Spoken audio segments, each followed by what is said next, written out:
Are sunchokes taking over your garden? You're not alone. These vigorous plants can be a nightmare to manage, but what if I told you they also hold the key to truly transformative soil? Discover how to rein them in while unlocking their incredible potential to supercharge your garden's health.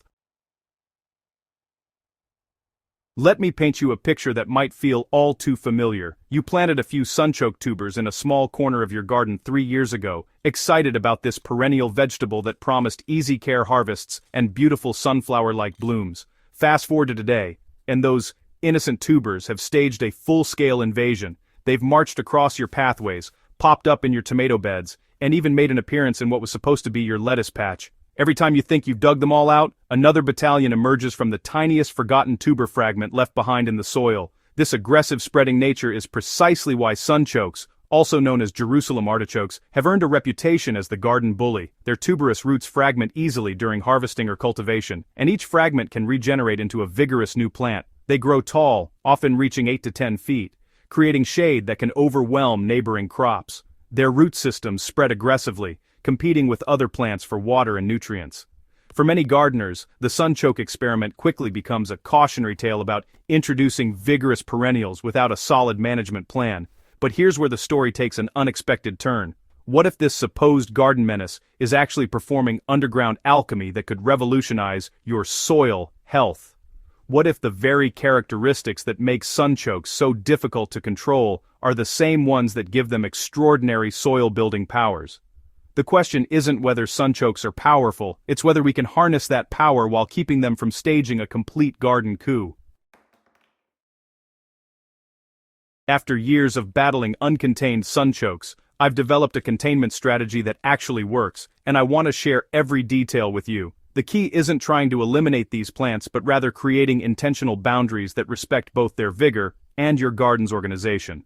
Think of it as diplomacy rather than warfare. My preferred method involves using raised beds with deep physical barriers. I construct beds that are at least 18 inches deep with galvanized metal sheeting or thick pond liner extending down the full depth and rising about 2 inches above the soil surface. This above-ground lip is crucial because it prevents the rhizomes from simply crawling over the top barrier at soil level. The beds themselves are 4 feet by 8 feet, large enough to allow a productive sunchoke colony, while small enough to inspect and maintain the perimeter regularly. The setup process begins with site preparation. I choose a location that receives full sun, as sunchokes are sun worshippers despite their aggressive nature. The ground is leveled, and landscape fabric goes down first to discourage any roots from diving beneath the barrier. Then, I install the barrier material, securing corners with heavy-duty rivets or overlapping sections generously to prevent any escape routes.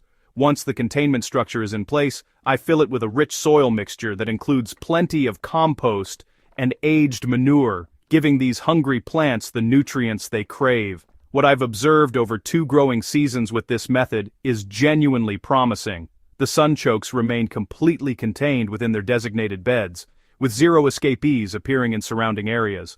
I perform monthly perimeter checks, walking around the beds and looking for any suspicious shoots that might indicate a breach. So far, the barriers have held perfectly. The plants themselves thrive in this contained environment, growing vigorously and producing abundant tubers without the guilt of knowing they're invading neighboring territory. Now that we've established reliable containment, let's explore the fascinating underground world where sunchokes earn their redemption. While most gardeners only see these plants as surface-level problems, something remarkable is happening beneath our feet, and understanding this process might completely change how you think about soil building. Sunchokes produce extraordinarily deep root systems, often penetrating 4 to 6 feet into the subsoil. These aren't delicate feeder roots exploring gently through the earth. These are robust, vigorous roots that physically break up compacted layers, creating channels that improve water infiltration and aeration throughout the entire soil profile. Think of them as living subsoilers, doing mechanically what would require expensive equipment and significant labor in conventional agriculture. But the physical soil improvement is just the beginning. As these roots penetrate deeply, they're accessing nutrients from subsoil layers that most annual vegetables never reach. They're mining phosphorus, potassium, and trace minerals from deep below, then cycling them up into their biomass. When the above-ground portions die back each winter, All that accumulated nutrition comes crashing down as organic matter that enriches the topsoil. It's a nutrient elevator system operating right in your garden beds. Perhaps even more intriguing is the relationship between sunchokes and mycorrhizal fungi. These plants form extensive partnerships with arbuscular mycorrhizal fungi, the beneficial organisms that create vast underground networks connecting plants and facilitating nutrient exchange. A well-established sunchoke colony doesn't just feed itself through these fungal partnerships, it's building a biological infrastructure that benefits every plant that follows.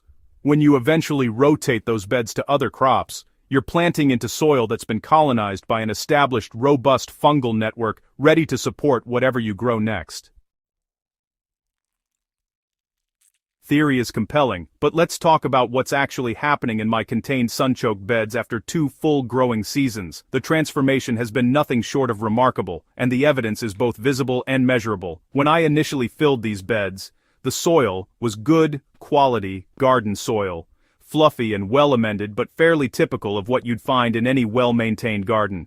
Now, after 2 years of continuous sunchoke growth, the soil structure has fundamentally changed. It's become incredibly friable, almost fluffy in texture, with remarkable water-holding capacity. When I dig into these beds, the soil practically falls apart in my hands into perfect crumbly aggregates. Compare this to a control bed just 10 feet away where I've grown annual vegetables with the same initial soil mix, and the difference is striking. The annual bed soil is still good, but it's more compact, less structured, and doesn't have that same living, breathing quality. The biological activity in the sunchoke beds is extraordinary. Every shovelful reveals earthworms, not just 1 or 2, but dozens of them in various sizes indicating a thriving, reproducing population. The worm castings throughout the soil are evident as small, dark, nutrient-rich aggregates. When I examine the root channels left by previous year's sunchoke roots, they're teeming with life, functioning as highways for worms and other beneficial organisms to navigate through the soil profile. I've also conducted some informal soil testing comparing the sunchoke beds to my control beds.